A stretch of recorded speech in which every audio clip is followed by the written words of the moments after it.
Hi there, and welcome to One Idea Away, not just a podcast, but a community and ongoing conversation meant to inspire and empower individuals to live more fully, deeply, and consciously. Let's jump into today's episode right now. Hey there, everyone. We are in for quite a treat today. I've been looking forward to having today's guest on the show for quite a while. We're going to get into some of the depth of his work that spans over 17 books. I think you're really going to enjoy this peaceful warrior. But just before I turn to that, I want to give a nod to actually another book that's about to be released on March 12th. We're going to have this author on next week as a preview.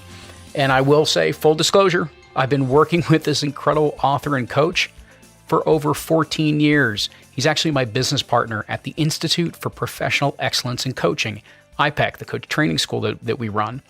The book, his latest, his third book, is called Uncovering the Life of Your Dreams. And it's not just earning praise from me and some of the other partners here at IPEC. Gene Houston, who's a pioneer, a giant in the field of human potential, says that this is a potent and profound book. It evokes higher dreams of who and what we really are and what yet may be. Tal Ben-Shahar, the creator of two of the most successful and highest enrolled Harvard courses ever, who's also a best-selling author, and he's a driver of the happiness movement. He says this is a personal odyssey with universal implications, a riveting read that can guide you to more fulfillment and happiness. And one of our past really respected guests, author and seminar leader in her own right, Mary O'Malley, says this is a book that contains the process of remembering who we really are at our core. It's an insightful and delightful guide on your journey back home. I really just can't say it a whole lot better than that. So I'll just simply say you can get your copies now. It is available for order. Again, it's Uncovering the Life of Your Dreams. It's by Bruce D. Schneider, and it's available now on Amazon, barnesandnoble.com, booksamillion.com, and many other places. So get your copy now. And also, don't forget to tune in next week to hear the incredible journey that led to this profound book. All right, now let's switch gears to this week's dynamic and well-known guest, author, and speaker. And I guess maybe the appropriate way to start us off is this way. You see, life has a sense of humor. 1 minute we are soaring high, and another, we're crashing to the ground. The next, we're seeing that crash was actually a gift. It was a blessing in disguise. We see that chance encounter offers the possibility to redirect our lives. And we find that more than any achievement or possession or accolade, that it's the moments of life that allow us to touch life directly, to experience it in wondrous ways. And those moments are all around us if we'll just pick up our heads and our hearts along the way to notice, to become fully aware of them. So with that, I want to welcome today's guest, Dan Millman. Dan Millman is a former world champion athlete. He's been a Stanford University coach, a martial arts instructor, and Oberlin College professor. He's authored 17 books that are now published in 29 different languages, including his classic, which you may well know, The Way of the Peaceful Warrior. This was actually released as a feature film with Nick Nolte by Universal Studios in 2007. Dan is a popular international speaker, and he has influenced people from all walks of life. You can learn a whole lot more about all that he does at peacefulwarrior.com. And with that, let's turn to the interview. Dan, I want to thank you so much for joining us here on One Idea Away. Oh, glad to be here with you, Luke. For those that aren't quite as familiar with your story, they may not know some of the details of it. I was hoping you could just speak briefly to what it was that changed your storyline all those years ago. Well, I could attribute it to a motorcycle crash I had when I was 20 years old. I was in peak shape, an elite athlete, potential Olympian. I was being sent by the Gymnastics Federation to observe at the World Championships a few days later. But then the crash happened, and I shattered my right femur. It's depicted in my book, Way of the Peaceful Warrior, and also in the movie, that crash. And it shattered my right femur in about 40 pieces, my right thigh bone. Now, people have been injured worse. I want to acknowledge that. But at the time, it was a bit painful and disappointing. And I thought my career as an athlete I'd trained for so long was over. So that is, in a sense, my hard luck story, my story of adversity. But the point is, it shook me up. and I'm pointing upward right now. I started asking bigger questions about life. Maybe the seeds of my first book was contained in that difficulty and the recovery from it, as recounted in the book. But I want to be clear, I don't recommend fractures as a method of personal development. There are other ways. But I would, in response to your question, I could attribute it rather than just a development from my ancestors, their past, all the influences that shaped my life, my childhood, swinging on ropes and climbing trees and discovering a trampoline in somebody's backyard.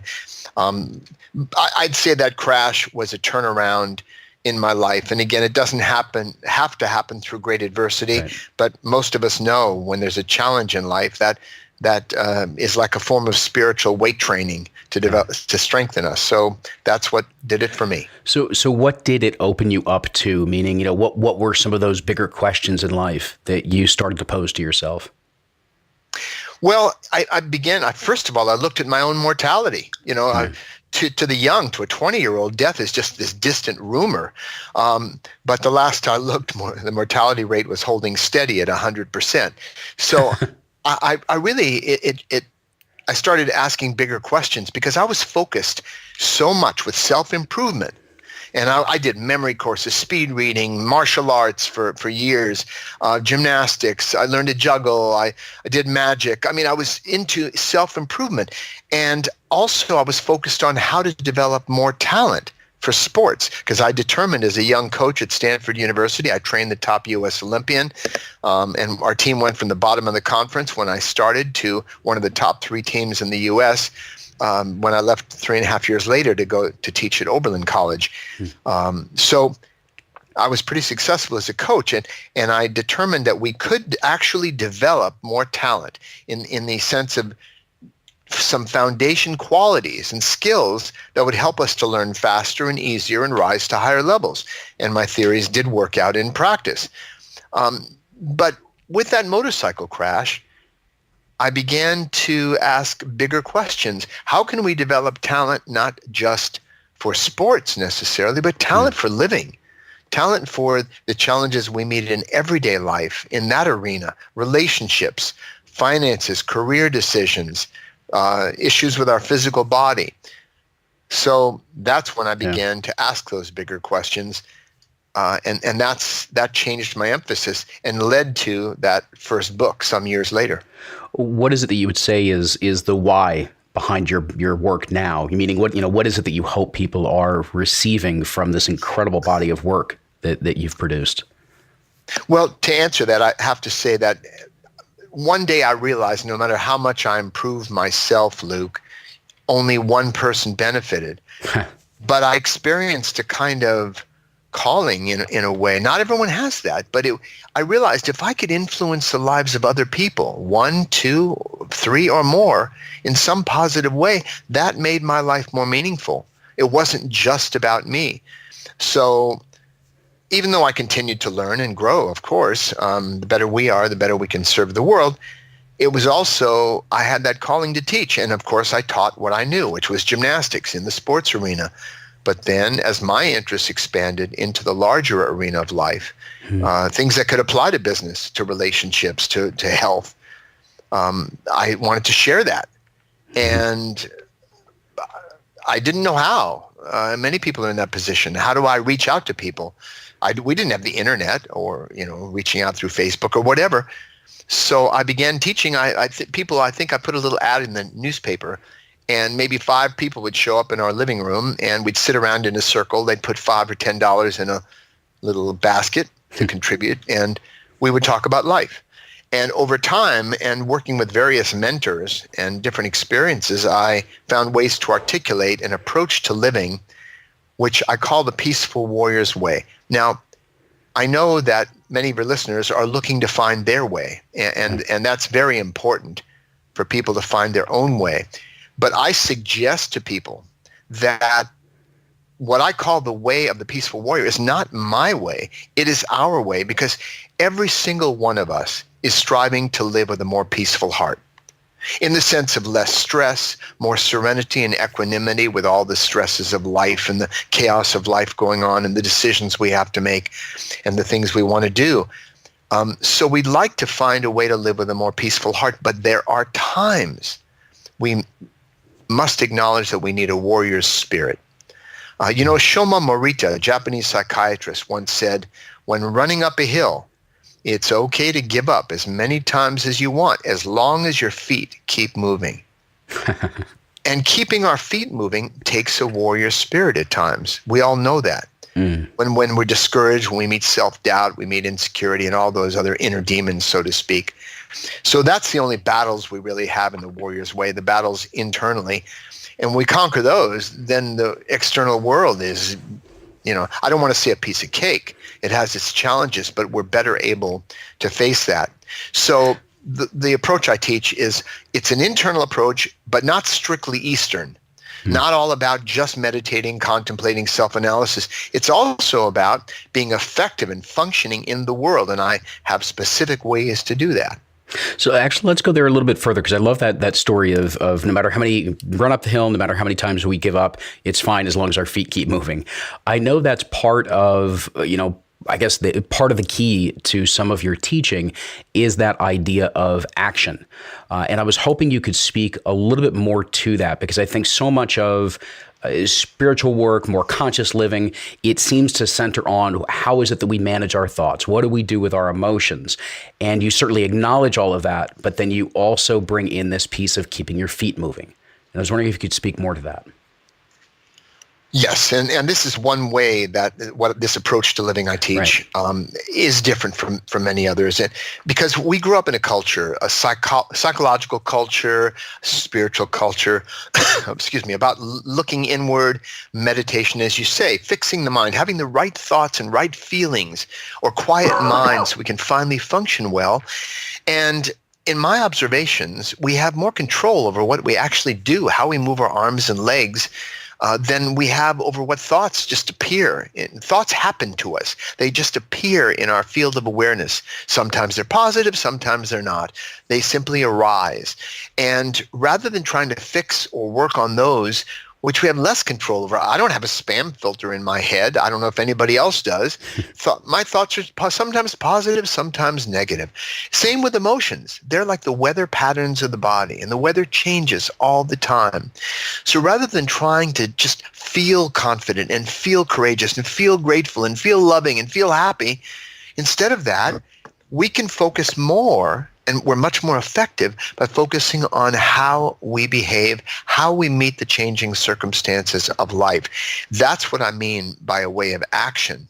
And there are two principles, let's say, very realistic principles. The first, we need to recognize, because it makes us more sane to do so and more realistic, that we can control our efforts. That's true. We can control our efforts, but we cannot control the outcomes. I don't care whether we re-engineer or deconstruct the methods of the highly effective people or the big successful winners, and if we do what they do, we too can be like them. Many people say that. I don't know about that. Each of us has our own destiny and our own, just like 6 people make the Olympic team, and a lot of people are trying really hard.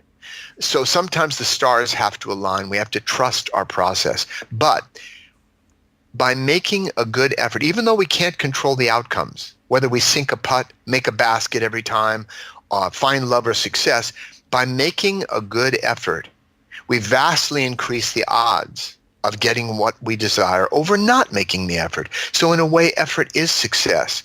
Effort over time is the horse I'm betting on. And it's not too sexy, not too spiritual, but it's realistic. If we exert an effort over time, we can all look back and see something we've exerted an effort over time. Learning a musical instrument, a sport, fitness training.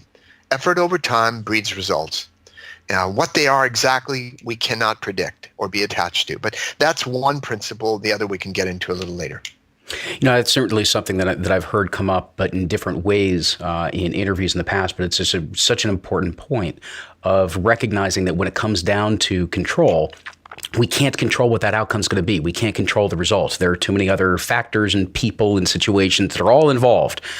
but we can't control our effort. We can control what it is that we put into it. And I love the perspective that, if nothing else, you can look at it from that standpoint of you do that over time, and you're always rapidly increasing the probability of where it is that you ultimately want to lead your life. So I think that's a very important point. One of the things that, that key word of control is something that stands out, because that's also something you've talked about, is that difference between control and influence. And I was wondering if you could chat a little bit about that, because there are things that we can do to influence ourselves and the situation around us as well, but to not confuse that with what it is that we can control. Yes, happy to do that. Influence means you exert an effort in a desired direction. You want to influence a person to go out to this movie or restaurant, whatever. You want to influence your emotions, influence thoughts.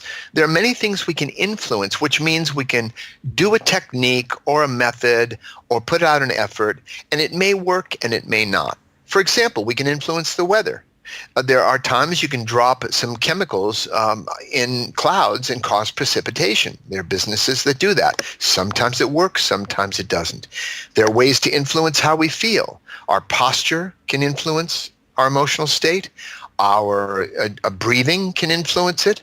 Our degree of relaxation. For example, can you imagine being enraged at somebody and totally relaxed at the same time? Probably not.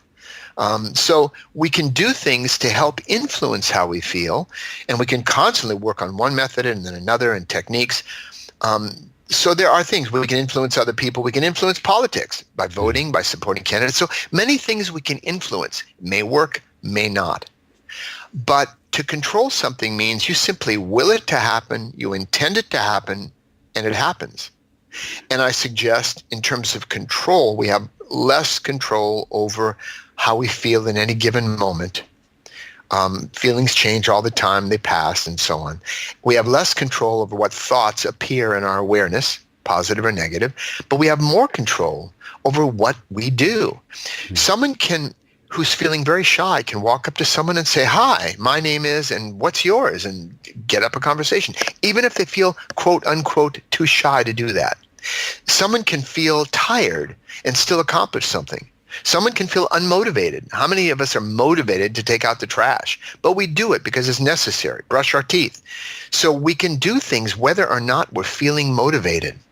And we have more control over what we do than we give ourselves credit for. But the big challenge, the second point I was going to make earlier, is how do we turn what we know into what we actually do? This is the major challenge. Whether we're talking functional everyday life, we're talking spirituality, we know it'd be good to meditate and do all these things.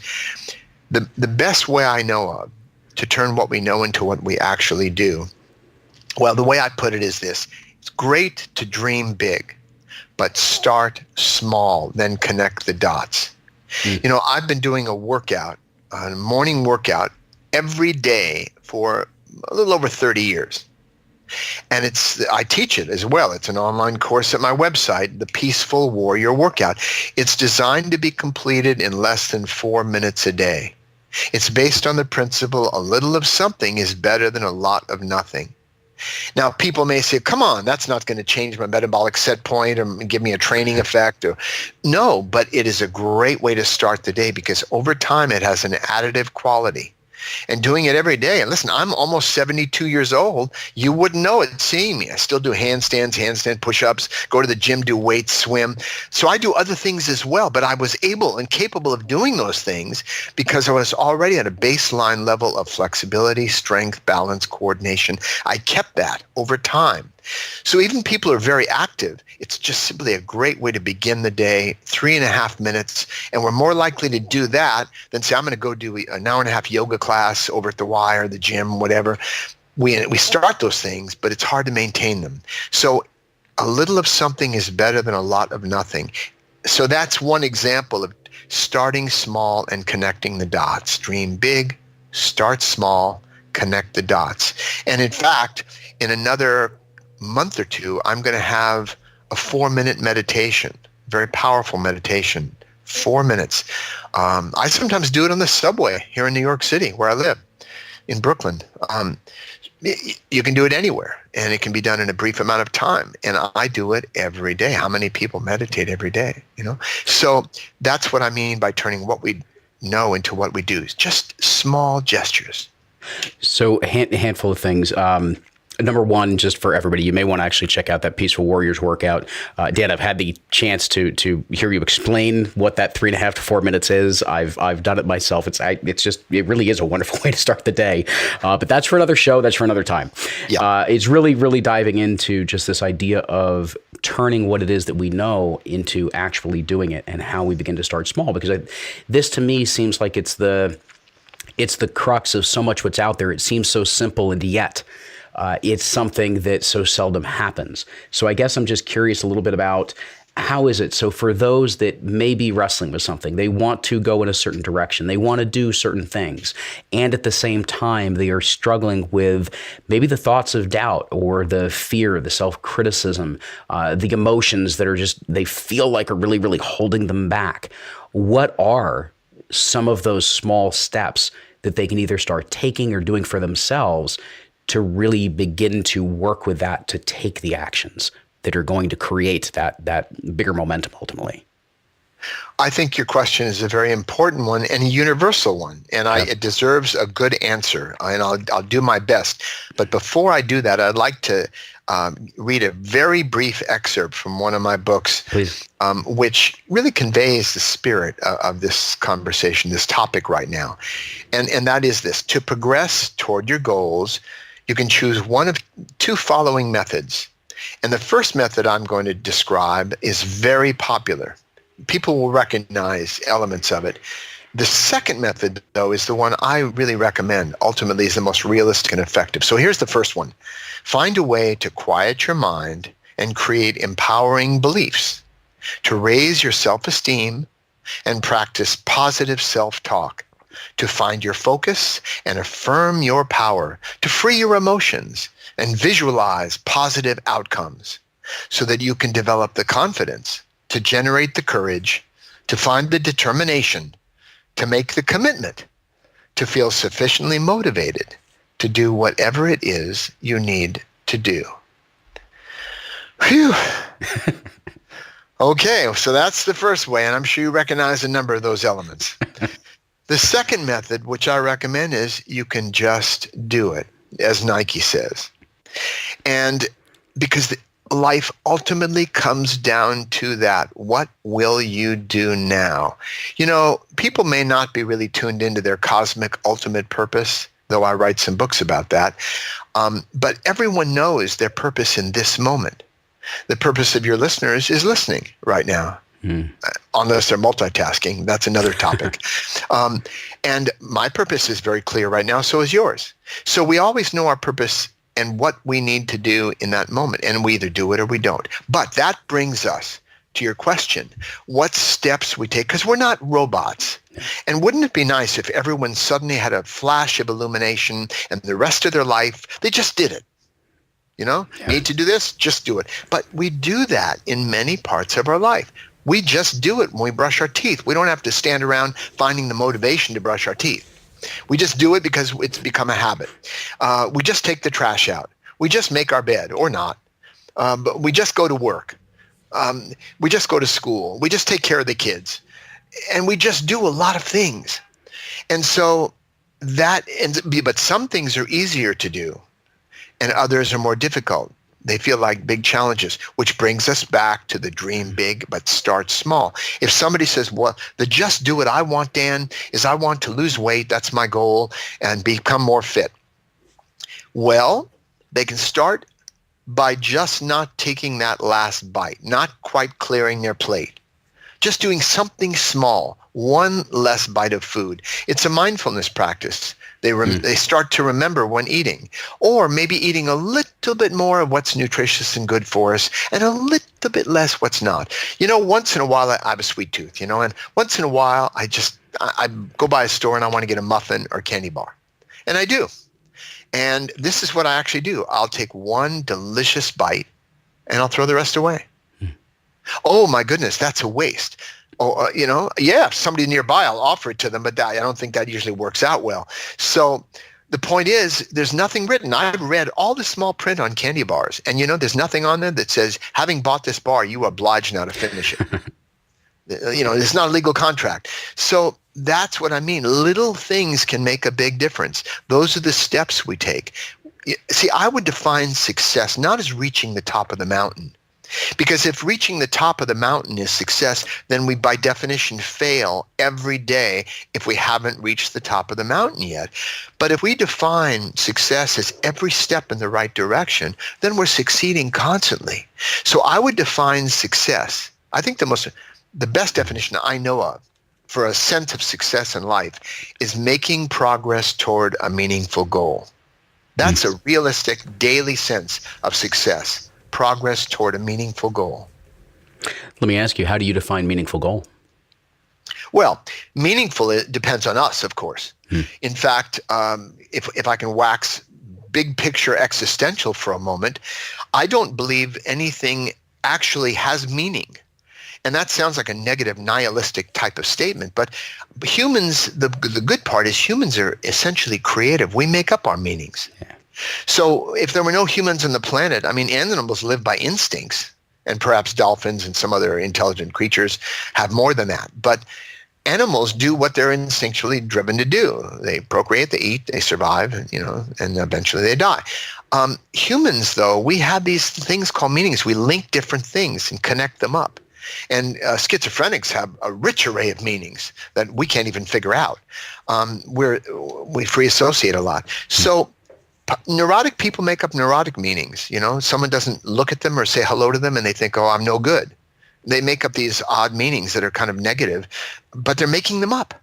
And healthy people make up healthy meanings. I had a friend, when I was in high school, we'd drive by some girls and he'd wave and blow them a kiss, and they might turn their head away and giggle and drive off. And he'd turn to me and say, she loves me. That was Jimmy Ortiz. That was Jimmy's thing. That was the meaning he made up, a positive meaning.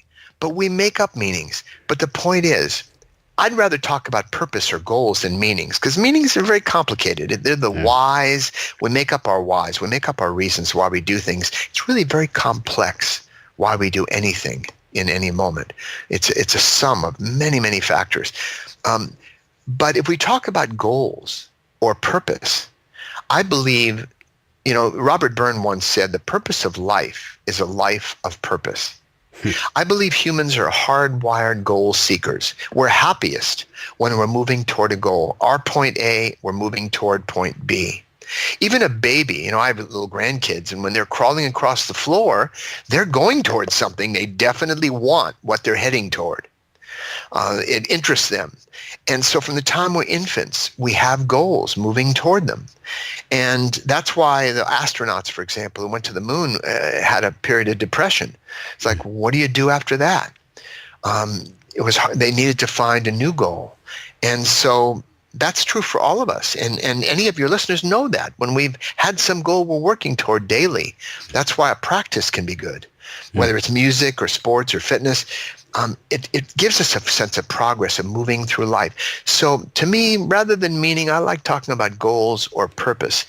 In fact, I wrote one little book called The Four Purposes of Life, which really gets into that more deeply. Okay, well, that's interesting, because let's just see if that takes us down a slight wormhole, as it were. But because part of what just kind of came to mind was that when we talk about these ideas of goals and maybe the purpose that we begin to set for ourselves, how is it that we can begin to separate what is the kind of the material result that we might be looking at, or the outcome that we're looking to drive, which some would call a goal, and then look underneath it as to what we're really trying to achieve by the pursuit of that goal. Right. So we entrepreneurs, there's many people that will go out there, they'll start a new business. They look to be an entrepreneur, and a big part of what they're after is a certain sense of freedom or contribution is actually the kind of the underlying goal that's really, truly there. So I was wondering if you could maybe speak a little bit to that part of it as well, because I know there's a much deeper sense. It's not only a pursuit of a goal that most people out there would assume, based on cultural standards, might be a little more materialistic or otherwise. There's a depth there to what you're describing. Well, first of all, there is nothing wrong with material No, success. not at all. This is a conventional world we live in. 99% of our time is spent focusing on the conventions of everyday life, relationships and work and success, and that's great. That's the theater of our lives. Yes. And I didn't mean to entirely dismiss the idea of meaning. Mm-mm. I mean, we're not going to move toward a goal that feels meaningless to us if it has no connection to our life. And that's the challenges of school and academics for many people. They go, how is this meaningful? What I'm learning now, how does it connect to my life? I think many people should have a year they sit out before they go to college or sit out before they go to grad school where they discover who they are and who am I? What are my talents, values, and interests? Because going to school just to go to school doesn't make a lot of sense unless there's a goal we have and we're learning for that goal. A whole new experience. I knew from athletics and coaching that just training was a good thing to do.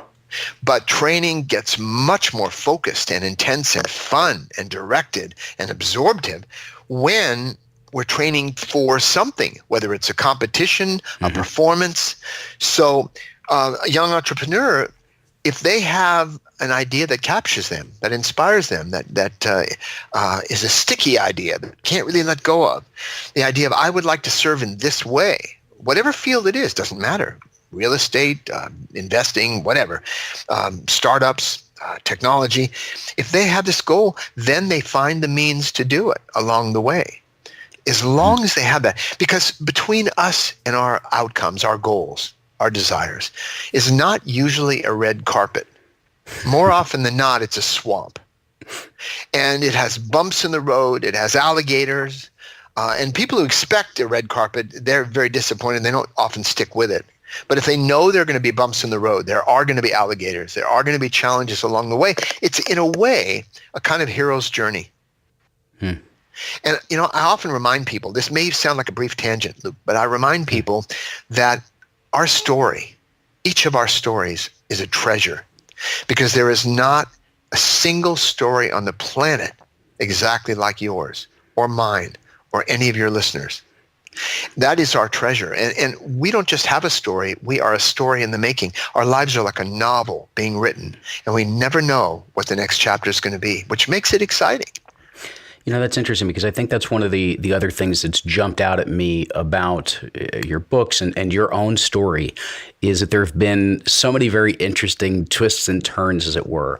One of I think it was your most recent book, or certainly one of your most recent books on the hidden school, mesmerized at a couple of the turns. You're heading off in one direction, and it's a kind of a letter from the mentor that sends you in a completely different direction. And I guess my reason for bringing that up is how do we recognize when those opportunities are being presented to us and recognize them in such a way as we can really trust the intuition or the twist that's rising at that moment? Yeah, I've got a pretty interesting example of that. After I graduated from college, I sold life insurance. I didn't know what I was going to do. We had $500 left to our name. I was married, a baby on the way at the time. And I remember sitting outside the UCLA campus in our car, a little VW, and I was looking at the want ads. I had no idea of a direction. And so I sold life insurance for a couple months, and I discovered, it's a great profession for many people, but it wasn't for me. And I decided my old stomping grounds, I grew up in Los Angeles, wasn't for me anymore. So I went back to Northern California, and I dropped by the gym just to say hi to the coach out of nostalgia. I'd graduated a few months before. And I walked into the gym and he said, "Oh, Dan," he said, "listen, it's funny you walk in. Good to see you." He said, "I just found out a few hours ago that the coaching job, the gymnastics coaching job just opened up at Stanford University, just down the peninsula. Why don't you call the athletic director and go interview with him?" And now there it was, one of those moments.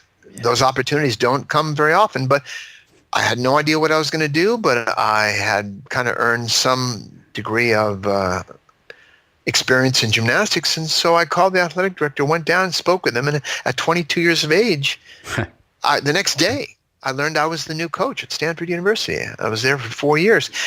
And did I go, well, gee, maybe that's not the right thing to do? In that case, at least it was something. I didn't know what I was going to do. Choice means giving up something we want for something else we want more or need more. And wouldn't it be nice if all choices were giving up something we don't want for something we want? That's easy. But usually it's not like that. So the how we know is very difficult. But I think what's more important, and I would define the word faith, Faith. Faith, not necessarily in a religious sense, not necessarily in that's something you have to believe. I would say faith is the courage to live as if everything that happens is for our highest good and learning. And what goes along with that idea is whatever decision we make is the right one for us at the time. Rather than second guessing ourselves, woulda, shoulda, coulda, and, if I'd only done that, maybe that's not the right choice. We go back and forth. At some point, you have to just trust your gut feeling. But also, there's a method I give in several of my books. One of them is called No Ordinary Moments. Another is Everyday Enlightenment. And there's a third book, the one I mentioned, Four Purposes of Life, where I give an example of time travel using our imagination that helps us to bring our subconscious into any decision we make. And it takes maybe 10 or 15 minutes to go through this process. And it doesn't guarantee certainty. We never have that. Yeah. But it does help us make a more educated, broad-based decision than just trying to use the left brain and weighing the variables, pros and cons, ins and outs, benefits and liabilities until our mind starts chasing its own tail. So it helps bring in our imagination and our intuition in trusting that. And sleeping on a decision is always a good idea because we usually will wake up the next day with a clearer sense. Yeah. It's amazing without knowing that specific exercise, but it is truly amazing when we do have whatever practice or exercise or even sleeping on it at times that allows us to gain just that little bit of objectivity, maybe that little bit of distance from the decision for a briefest of moment, and the perspective, the other possibilities, the options that begin to help inform where it is that we may go is certainly something that's helpful. You snuck one phrase in there, and just before we wrap up, I did want to ask you about this. You talked about the fact that there are no ordinary moments, and I know that's really kind of a mantra, a motto, as it were, for you. And I was hoping you could talk just briefly about this idea that there are no ordinary moments. Sure, happy to do that. And I give, there's a story I tell in Way of the Peaceful Warrior where I realize that, and in the movie they also dramatize that with Nick Nolte, But what I would say now is there's a story that I love to tell about a time in the gymnasium. I was swinging around the high bar. We've all seen gymnasts do that in the Olympics and so on. And I did a dismount where you let go of the bar and do like I did a full twisting double somersault and stuck my landing. In other words, I landed, boom, like a knife stuck into the ground. I didn't move. That was a good thing. And I figured, yes, that was a good way to end the workout. So I ripped off my sweatshirt, threw it into my workout bag, and Socrates, who was watching me, he and I were walking down the hallway, and he turned to me and said, Dan, that last move you did was really sloppy. And I went, what are you talking about, Sock? I said, that was the best dismount I did in weeks. He said, I'm not talking about the dismount. I'm talking about the way you took off your sweatshirt and put it in your workout bag. And he reminded me once again that I was treating one moment as special, flying off the high bar, and another moment as ordinary. And again, he said, Dan, there are no ordinary moments. But he added something else that really made more sense to the whole thing. He said, Dan, the difference between us is you practice gymnastics. I practice everything. And that can be a way of life, and that is part of what I teach. And I don't say I do it consciously or mindfully all the time, but I remember more and more this practice. And see, most of us do things. We do the laundry, we do our homework, we do. That's fine. But as soon as we say, I'm practicing this, practicing walking across the floor, practicing breathing, practicing sitting, practicing signing my name, people say, I practice law, I practice medicine. There's that acknowledgement. As soon as we are practicing something, we're doing it with the idea of improving it. And it pulls in a quality of attention to that moment, deeper than just doing it, because we can nominally just do things all the time. But so practicing what we do more and more, life becomes an art, a kind of Zen-like art, Yeah. And it's more of a refined way of living. We actually improve everything over time. And even as I speak of that, it brings a calm, and I'm aware of my posture. I'm aware of the tone of my voice, practicing. So that is the best way I could speak about this idea that there are no ordinary moments. The quality of our moments become the quality of our life. Dan, I want to thank you for your time here on One Idea Way, all that you've shared with us, all of the insights, the wisdom, as well as the experiences and stories of your own journey. Thank you so much for being here. My pleasure. For everyone out there, I guess, where we were wrapping up is really just one of the key takeaways, but there's a whole lot here.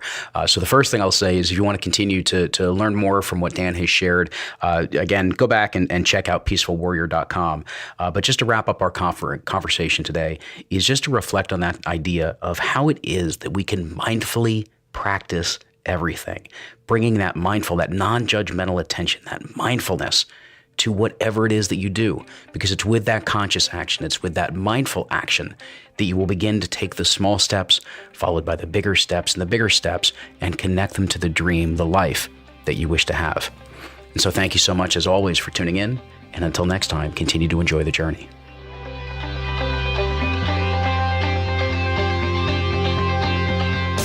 Thanks for listening to today's episode.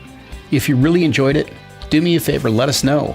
You can keep the conversation going and send us a message on our Facebook page, which is simply One Idea Away. Go ahead and tag me in the post or even just direct messages. Also, I would be incredibly grateful if you could share this episode along with someone that you believe could benefit from hearing the ideas and the messages that we got into. That's pretty much why we do this. So you can just go ahead and share it from your app or email it along, whatever works for you. The point is to share, to talk, to discuss, and keep the dialogue going, because it's in those conversations that ideas can take hold and create profound shifts in perspective. That's what allows us to live life more fully, deeply, and consciously. As always, we would love to see you post a review for the podcast in iTunes or whichever app you're using. And until next time, remember, you're never more than one idea away from a whole new reality. This is Luke Iorio and One Idea Away, signing off.